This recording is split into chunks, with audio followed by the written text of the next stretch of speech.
Hello दोस्तों, आपके एलबीई short trick में स्वागत है। मैं देवेंद्र आज आपको पढ़ाने जा रहा हूं शून्य पर आधारित प्रश्न। इससे पहले इसमें का पार्ट 1 हमने आपको पढ़ाया है, पार्ट 2 आज बताएंगे। पार्ट 1 में बहुत ही बेहतरीन क्वेश्चन हमने बताया, पार्ट 2 में उससे भी अच्छा क्वेश्चन मैं लेकर आया हूँ। सीडीएस 2019 में जो क्वेश्चन आए हैं वो सारे क्वेश्चन आपके सामने स्क्रीन पर लगा हुआ है, उसे ध्यान दीजिए। और हमने आपको पढ़ाया यूनिट डिजिट, उसमें बहुत ही बेहतरीन क्वेश्चन हमने बताया है, उसे भी आप जाकर देखिए। चलिए हम पहला क्वेश्चन जो स्क्रीन पर लगा है, n का वह सबसे बड़ा मान क्या है कि नीचे दिया गया गुणनफल 10 की पावर n से विभाजित हो जाए। सीडीएस 2019 में क्वेश्चन ये आया हुआ है। चलिए हम पहले क्वेश्चन आपको लिख देते हैं। यहाँ पर दिया गया है 2 की पावर 5, फिर दिया गया है आपका 3 की पावर 3, इसके बाद है 4 की पावर 8, फिर दिया गया है 6 की पावर 7, 7 की पावर 6, 8 की पावर 12, 9 की पावर 9, 10 की पावर 6 और 15 की पावर 12, 20 की पावर 14 और 22 की पावर 11 और लास्ट है इसमें 25 की पावर 15। तो मेरे मित्र यहाँ पर क्या पूछ रहा है, कह रहा है आपसे 10 की पावर n कितना बनेगा। 10 कैसे बनता है, 2 और 5 को मिला लो। तो इसमें 2 और 5 का ऐसे कितने पेयर है जो 10 बनाएगा, उसे बाहर कर लेंगे तो आपको बड़ी घात मिल जाएगी। ध्यान देना अच्छे से। पहले इसमें 5 देखिए कितने हैं, 5 इसमें कितने, बस उसे काउंट कर लोगे, आपका आंसर आपके पास होगा। ध्यान दीजिए, यहाँ पर तो 5 है, नहीं दिख नहीं रहा है। देखिए यहाँ तक 5, यहाँ आपका 5 है। देखिए इसमें 5 है क्योंकि 5 गुणे 2 है, तो इसका मतलब 5 की पावर 6। तो यहाँ पर एक 5 की पावर 6 है, तो यहाँ पर 5 कितने हैं, 6 5 मिल गए। इसके बाद यहाँ देखिए 15 की पावर 12 है, तो 5 गुणे 3 तो लिख सकते हैं ना। इसका मतलब आप क्या कहेंगे, यहाँ पर प्लस कितना, 5 की पावर 12 है, तो यहाँ 12 5 आपके है ना। यहाँ कितने हैं, 12 5 हैं। इसके बाद यहाँ पर 20 में भी 5 आता है, कैसे, 4 गुणे 5 करेंगे तो इसमें भी 14 5 हैं। ठीक है, यहाँ पर ध्यान देंगे कुछ नहीं है, लेकिन यहाँ 25 की पावर 15 आपका दिया गया है। इसका मतलब इसमें डबल 5, देखिए 5 गुणे 5, इसका मतलब यहाँ पर 5 को 15 बार लिखेंगे, फिर 5 को 15 बार, इसका मतलब 30 है यहाँ पर, तो प्लस 30 कर देंगे। आप ध्यान देंगे 30 14 कितना होगा, 44, 44 2 46 10 56 56 10 56 6 62। तो यहाँ कहेंगे 62 आपके 5 हैं। क्या 62 2 हैं? अगर 62 2 मिल जाएंगे, सिंपल सी बात है, वहां पर आपका पेयर बन जाएगा। ध्यान देना, यहाँ पर दिया गया है 2 की पावर 5, 2 की पावर 5 में एक यहाँ 5 होगा। यहाँ पर जो दिया गया है देखिए 2 की पावर 2 करेंगे 8, ये 8 दूना 16, 8 दूना 16, यहाँ पर 16 2 है, देखिए 16 2 मिला ना। यहाँ पर कितना है, इसमें भी 2 है, तो यहाँ पर 7 2। ऐसे यहाँ पर देखेंगे ना कितना, 2 की पावर 3 की पावर इतना बढ़ती है 36, 36 यहाँ भी है। और देखिए यहाँ पर नहीं है, यहाँ पर 2 है, देखिए 5 दूना 2 16, यहाँ पर 2 कितने 6 हैं, तो 6 2 यहाँ हैं। ऐसे यहाँ देखेंगे तो इसमें नहीं है, इसमें है, लेकिन 5 चौक 20 होता है ना, तो 2 की पावर 2 करेंगे तो इसका मतलब 28 इसमें है। तो मेरे मित्र ध्यान दीजिए, यहाँ पर आपका 36 है, 28 है, 7 है, 16 है, 5 है, और भी इसमें 2 हैं, 2 11 और हैं। ऐसे इसको ले लेंगे ना, इसे काउंट करेंगे तो बहुत सारे 2 मिलेंगे, लेकिन हमारे पास केवल 5 62 हैं। तो हम लोग क्या कहेंगे, ये जो है 10 की पावर 62 को, एक को है 10 की पावर 62 को पूर्णतः विभाजित कर सकता है। इसे सबसे बड़ी घात यही है, क्या, 10 की पावर 62, ये सबसे बड़ी घात आपकी बनती है। चलिए ध्यान दीजिए, नेक्स्ट क्वेश्चन आपकी स्क्रीन पर लगा हुआ है। सीडीएस 2016 में ये क्वेश्चन पूछा गया है। दिया गया है, यदि संख्या n इक्वल 90 गुणे 42 गुणे 324 गुणे 55 कामा 3 की पावर यम से विभाजित है तो यम का अधिकतम मान क्या होगा। इसमें यम का अधिकतम मान वही चीज भी पूछ रहा है, लेकिन इसमें 3 का पूछ रहा था, इसमें 10 का था। सेम देखिएगा यहाँ क्वेश्चन सेम वैसे ही आपका बनेगा। क्या दिया गया है, कह रहा है 90 42 मल्टीप्लाई में है 90 42 324 55, ये चीज दिया गया है। यहां पर 3 की पावर यम अधिकतम कब होगा, तो 3 की पावर यम देखने के लिए यहां पर आप ऐसे तोड़ लेना, फैक्टर बना लेना। इसे फैक्टर बनाएंगे तो 3 आएगा, फिर 3 आएगा, फिर 3 आएगा। देखिए 3 त्रिक का 9, 9 त्रिक 27, देखिए इतना ही आएगा। ये आपका कैसे बनेगा, इसका फैक्टर करेंगे 15 छक्का 90 होता है, इसे करेंगे 2 और 3 जाएगा, यहाँ पर एक 3 आएगा और 5 आएगा। देखिए पंत ये 15 दूना 30 3 90। देखिए इसमें क्या 2 3 मिल गए। यहाँ पर देखेंगे 2 गुणे 7 गुणे 2 गुणे 3, देखिए 2 से 14 2 से 14 त्रिक 42, देखिए एक 3 यहाँ से मिलाया।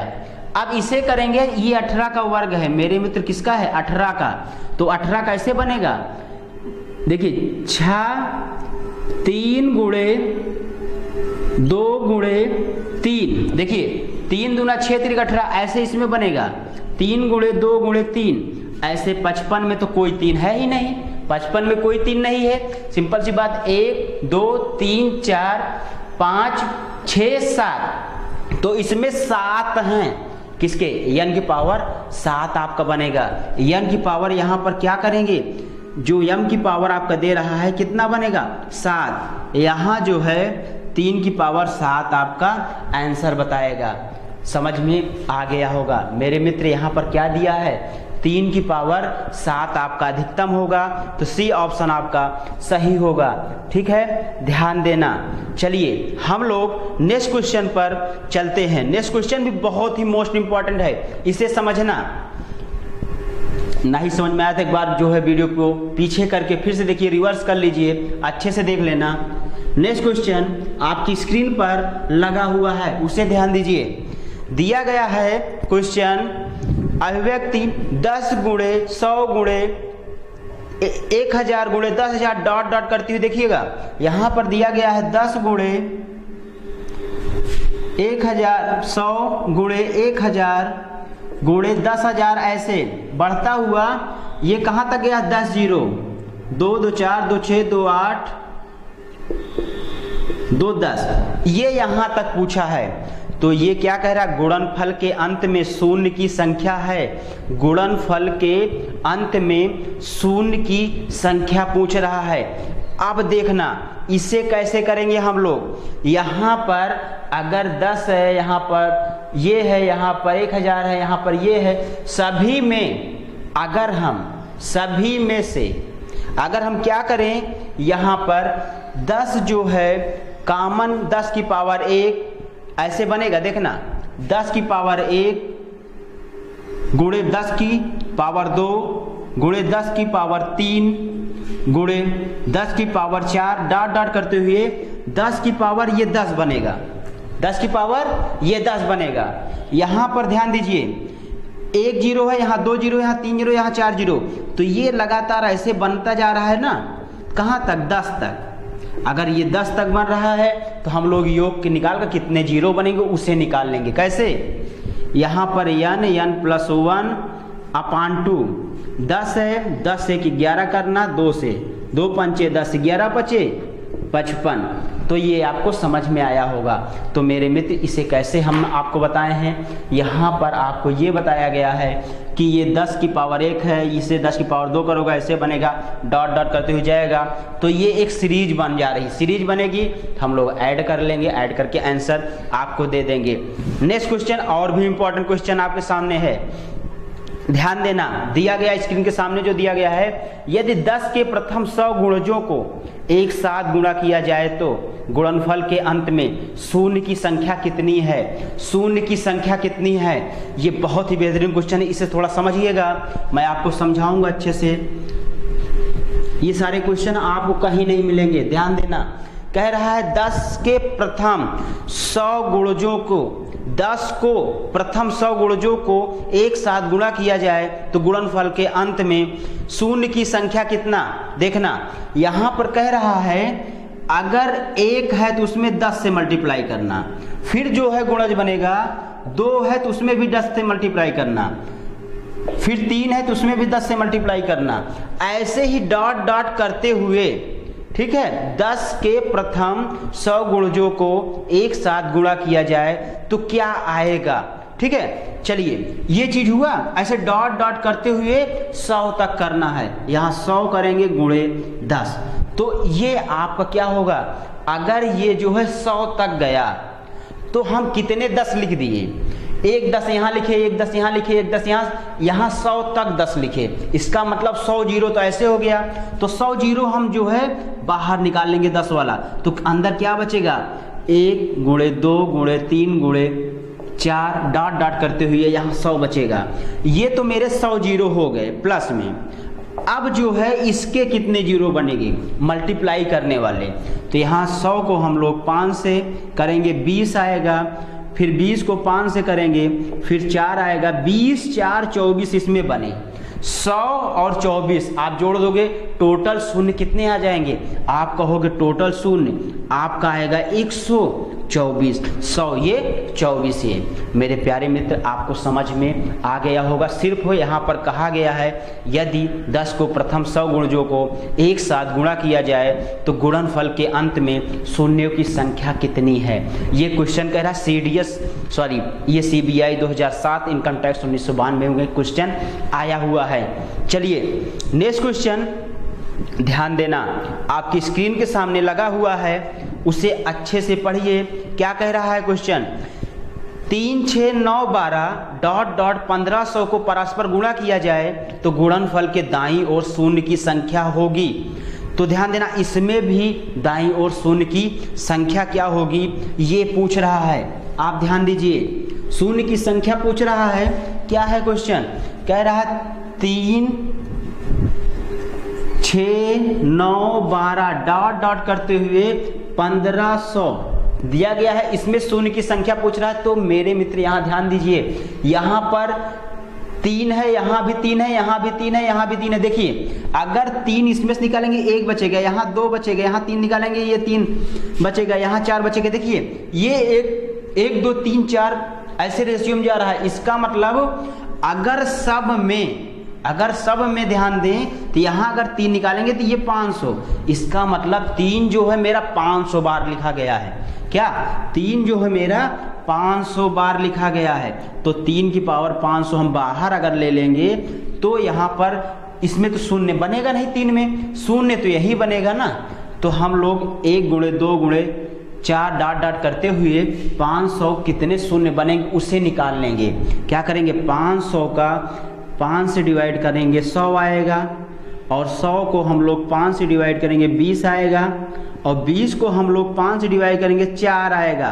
टोटल कितने 100 20 4 बराबर 124 शून्य।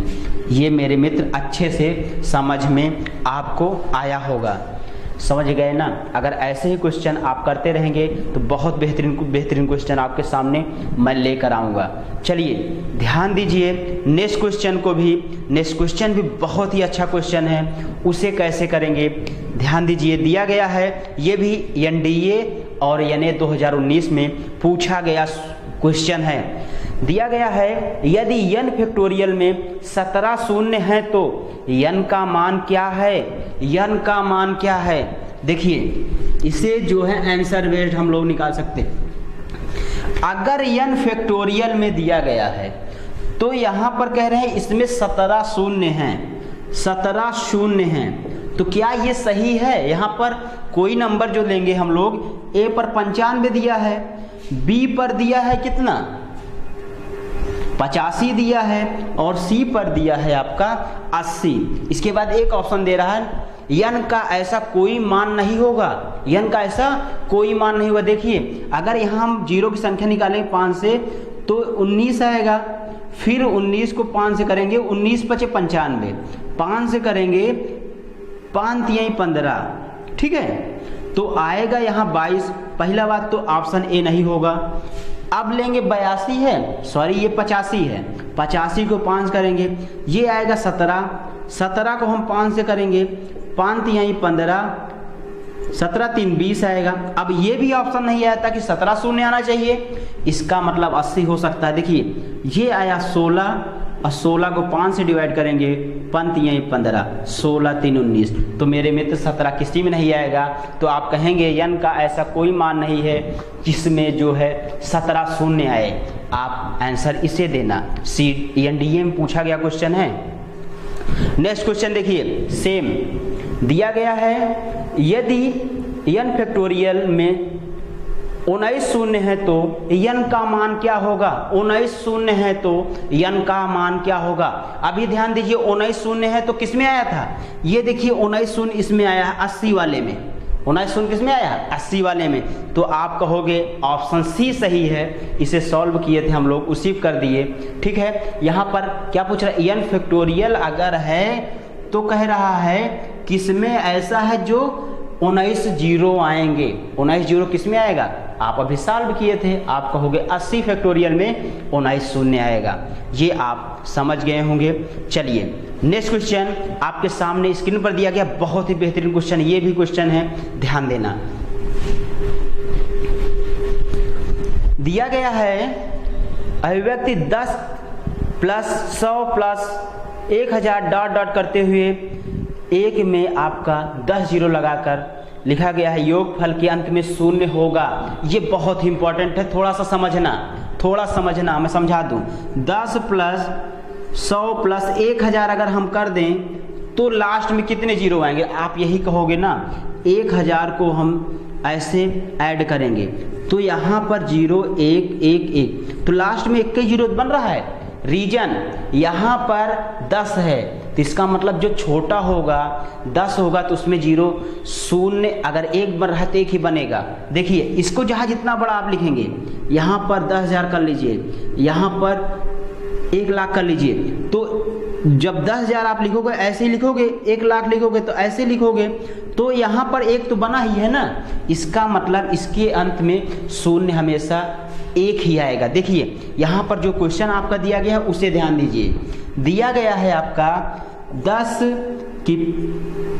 प्लस 100 प्लस 1000 डॉट डॉट करते हुए 1 2 3 4 5 6 7 8 9 10 शून्य है। अब इसका पूछ रहा है इकाई का अंक लास्ट में क्या आएगा, योगफल करने के बाद। अब ये बताओ आप, अगर हम यहाँ पर 10 रख देंगे और इसे 1000 अगर रख दें तो ये तो 10 बना ही रहेगा ना, लास्ट में केवल 1 ही जीरो मेरे मित्र बनेगा। ध्यान देना, जहाँ जितना क्वेश्चन आपको बनेगा 1 ही जीरो आपका यहाँ बनेगा। ठीक है, चलिए नेक्स्ट क्वेश्चन आपके स्क्रीन के सामने लगा है। हमेशा ये बताना अगर इस तरीके से कोई क्वेश्चन बनता है, जैसे 10 है 100 है और यहाँ पर 1000 10,000 जहाँ जितना करें, यहाँ पर 1 जीरो है तो ये लास्ट में 1 जीरो है। अगर ये नहीं होगा तो 100 होगा तो यहाँ पर लास्ट में डबल जीरो बचेगा। ये आपका योग है, ताकि 100 वहाँ पर रख दिया जाता है तो 1 तो यहाँ आ जाता है, इसका मतलब डबल जीरो ही बनेगा। अगर 10 होता है तो 1 जीरो बनेगा। ठीक है, इसे आप समझना।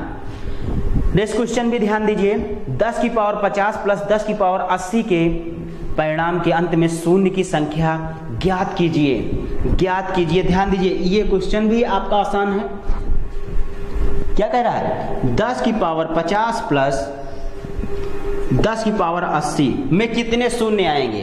तो मेरे मित्र सीधे सीधे आप आंसर क्यों नहीं दे सकते, यहाँ पर आप देखिए, अगर 10 की पावर 50 है तो 10 की पावर 50 शून्य लिखेंगे, और यहाँ 10 की पावर 80 है 80 बार, लेकिन योग उसका कहाँ पर होगा, योग तो केवल ये जो 80 जीरो आप ऐसे लिखेंगे डॉट डॉट करते हुए, यहाँ पर ये मान लीजिए 80 जीरो हो गया तो 50 जीरो तक यहीं तक तो आएगा, तो यहाँ के बाद ये 50 जीरो रहेगा तो यहीं के बाद जीरो आपका बनेगा। इस साइड तो जीरो बनेगा नहीं, अब इसके दाहिने साइड कितने जीरो बनेंगे, आप कहोगे 50 जीरो बनेगा। इसे और तरीके से मैं समझा दे रहा हूँ, आपको थोड़ा कम समझ में आ रहा होगा।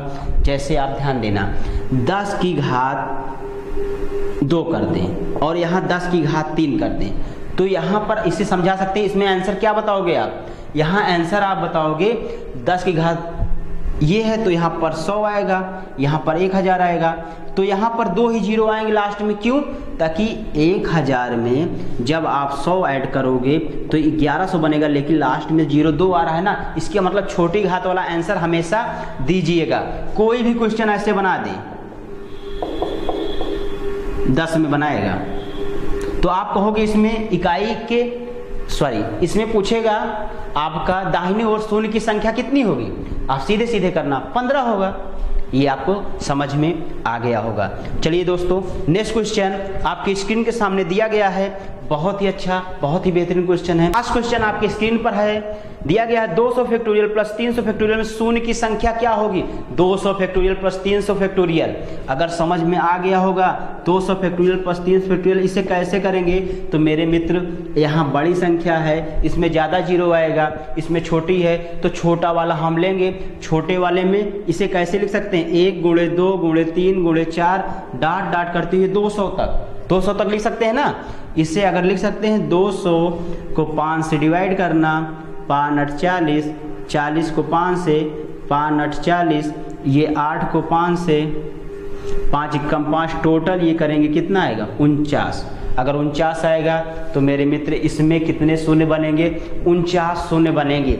चलिए, आज यही से शून्य पर आधारित क्वेश्चन समाप्त होता है। जितने भी क्वेश्चन थे आपको हम सारे करवा दिए हैं। पहला वीडियो और दूसरा वीडियो पूरा अच्छे तरीके से देखिएगा और नोट्स तैयार कर लीजिएगा।